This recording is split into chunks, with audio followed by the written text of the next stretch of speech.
Assamese everything YouTube চেনেলটোলৈ আপোনালোকক স্বাগতম জনাইছোঁ। আজি লৈ আহিছোঁ ইউনিক আই ডি সম্পৰ্কে। ইউনিক আই ডি হৈছে এনেকুৱা এটা আই ডি যিটো এডমিশ্যনৰ কাৰণে সকলো ছাত্ৰ ছাত্ৰীকে অতি দৰকাৰী। ইউনিক আই ডি নহ'লে আপোনালোকে এডমিশ্যনো ল'ব নোৱাৰিব আৰু চৰকাৰৰ পৰা যিখিনি কিতাপৰ সাহাৰ্য পায় বা আপোনালোকে স্কুটি সকলে যিখিনি তেলৰ কাৰণে খৰচ পায় বা যিসকলে হোষ্টেলত থাকে তেওঁলোকৰ হোষ্টেলৰ ফিজটো যিটো দি দিয়ে চৰকাৰে সেইটো আপোনালোকে নাপাব। গতিকে ইউনিক আই ডিনো আমি কেনেদৰে ঘৰতে বহি মোবাইলতে আমি উলিয়াই ল'ব পাৰোঁ আমি চাওঁচোন আহক।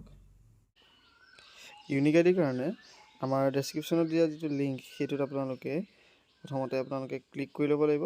তাৰপাছত এনেদৰে এটা পেজ পাব। আপোনালোকে এইখিনি ভালদৰে পঢ়ি ল'ব। পঢ়ি লৈ আপোনালোকে প্ৰথমতে দেখিছে ইয়াত নামটো লিখি ল'ব। মিডল নেম আছে যদি লিখি ল'ব। লাষ্ট নেমটো যিটো উপাধি সেইটো লিখি ল'ব। দেউতাৰ নামটো শুদ্ধকৈ ভৰাব। মাৰ নামটো শুদ্ধকৈ ভৰাব আৰু এটা ভেলিড মোবাইল নাম্বাৰ দিব যিহেতু OTP যাব। তাৰপিছত ডেট অফ বাৰ্থ ভৰাই দিব। ভৰাই আপোনালোকে যিটো জেণ্ডাৰ সেইটো চিলেক্ট কৰিব। ৰিলিজিয়নটো আপোনালোকে চিলেক্ট কৰিব আৰু কাষ্টটো চিলেক্ট কৰিব আৰু যদি ডিজেবল কোনোবা আছে তেতিয়া আপোনালোকে সেইটো চিলেক্ট কৰিব।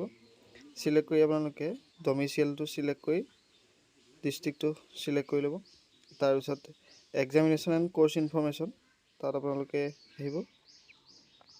তাত আপোনালোকে লাষ্ট কোৱালিফাই এক্সামিনেশ্যন মানে লাষ্ট কি এক্সাম দিছিলে সেইটো আপোনালোকে চিলেক্ট কৰি ল'ব। তাৰপিছত আপোনালোকৰ যিটো ৰেজিষ্ট্ৰেশ্যন নাম্বাৰ সেই ৰেজিষ্ট্ৰেশ্যন নাম্বাৰটো আপোনালোকে ভৰাই দিব। যদি আপোনালোকে লাষ্ট হাই ছেকেণ্ডেৰী দিছিলে তেতিয়া হাই ছেকেণ্ডেৰী যিটো ৰেজিষ্ট্ৰেশ্যন নাম্বাৰ সেইটো ভৰাই দিব। যদি আপোনালোকে ডিগ্ৰী পঢ়ি আছিলে তেতিয়া ডিগ্ৰী যিটো ৰেজিষ্ট্ৰেশ্যন নাম্বাৰ সেইটো ভৰাই দিব। তাৰপিছতে এডমিশ্যন কিহৰ কাৰণে লৈছে যদি ডিগ্ৰী ফাৰ্ষ্ট ইয়েৰটো ভৰাব। ভৰাৰ পাছত আপোনালোকে যিটো বেংক একাউণ্ট নাম্বাৰ সেইটো আপোনালোকে শুদ্ধকৈ দিব। একাউণ্ট হোল্ডাৰৰ নামটো লিখিব, একাউণ্ট নাম্বাৰটো লিখিব আৰু IFSC কোডটো, যিহেতু চৰকাৰ বিভিন্ন কিতাপৰ কাৰণে দিয়া টকা, হোষ্টেল ফিজৰ বাবে দিয়া টকা বা কলেজলৈ অহা যোৱা কৰিবলৈ যিটো পইচা দিয়ে সেইটোৰ বাবে যিটো একাউণ্ট লাগে সেই একাউণ্টতে সোমাব। গতিকে আপোনালোকে এইকেইটা শুদ্ধকৈ ভৰাই দিব। ভৰাই দিয়াৰ পাছত আপোনালোকে ছাবমিট অপশ্যনত কেপচাটো ভৰাই ক্লিক কৰি দিব। ক্লিক কৰি দিয়াৰ লগে লগেই আপোনালোকৰ যিখন এপ্লিকেশ্যন সেইখন ছাবমিট হৈ যাব আৰু ছাবমিট হোৱাৰ লগে লগে আপোনালোকৰ যিটো ইউনিক আই ডি সেই ইউনিক আই ডিটো এনেদৰে আহিব কনফাৰ্ম কৰিবলৈ। কিবা ভুল আছে নি আপোনালোকে এবাৰ চাই ল'ব। চাই লৈ আপোনালোকে য়েছ কৰি দিব আৰু যদি কিবা ভুল যেন লাগিলে আপোনালোকৰ তেতিয়া আপোনালোকে আকৌ এবাৰ ৰিভিজন কৰিবলৈ ন' কৰি দিব।